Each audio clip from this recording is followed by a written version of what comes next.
Today I want to talk about zero-based budgeting, what it is, why it works, and my favorite tool to help you get started. Before we dive in, hi there. If we haven't met before, I am Lindsey and I love budgeting. I am here to help you see money as a tool to help you live your greatest life and maybe also hopefully learn to love budgeting.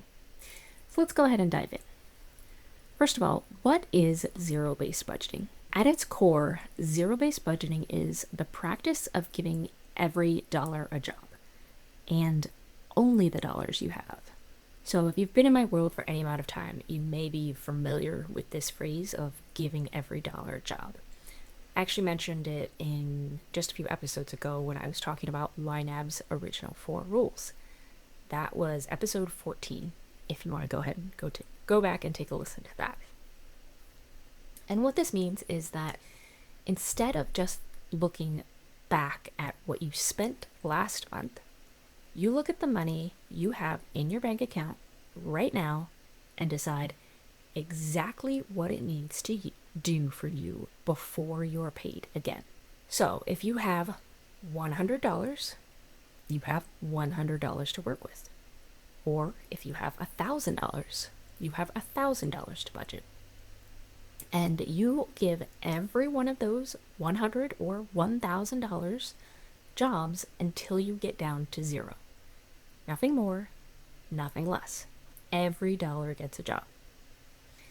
Another way to think about this is by asking yourself, what are the absolute necessities like rent, groceries, utilities? What are these things that I have to pay for before I get paid again? This could also be money for gas to get yourself to work, and maybe have a few groceries to keep yourself fed. Right? These are necessities. Once those expenses are handled, if you still have money left, you can keep assigning it until you are down to zero. Hence the term zero-based budgeting. So why does this work so well? Few reasons. The first is it eliminates mental accounting. So mental accounting is where you take a peek at your bank account, you see $1,000 in there, and you think, surely I can spend $20 on lunch today, right? But if you forgot about the rent that needs to be paid on Friday and your cell phone bill that comes out in just a few days, maybe you really don't have that $20 available for lunch. And it's just too much to try and keep all of this in our head. So using a zero-based budgeting tool will solve this problem for you. Second, it helps you embrace your true expenses. So what I mean by that is life is full of expenses that we feel like they're unexpected, but they are actually something that we can begin to prepare for. These are irregular costs like car repairs, vet bills, or even holiday shopping.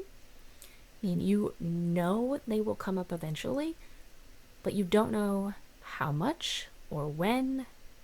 And like I said, they always seem to pop up at the most inconvenient time. By setting aside a little bit each month for these into what I like to refer to as sinking funds, you can turn a potential financial disaster into a non-event because money is just sitting there waiting to be spent on that expense. Zero-based budgeting also gives you total flexibility and clarity. One of the biggest myths is that budgeting is restrictive, whereas in reality, zero-based budgeting allows you to make changes as needed. So if you overspend on groceries by $20, you simply shift it from another category. You are in control and can make real-time adjustments as your life changes, because life will change, and having a tool that can help you easily adapt is key to making it feel like a seamless event that doesn't derail all of your progress. But also, if you are ready for the next step, I have a free beginner's budget guide that will teach you the 4 numbers that you must know before you fully dive into budgeting. You can grab that for free at theexuberantelephant.com/guide. Of course, that link will be in the description below. All right, that's all I have for you today. Remember, your biggest, wildest dreams are within reach. I will talk to you next time.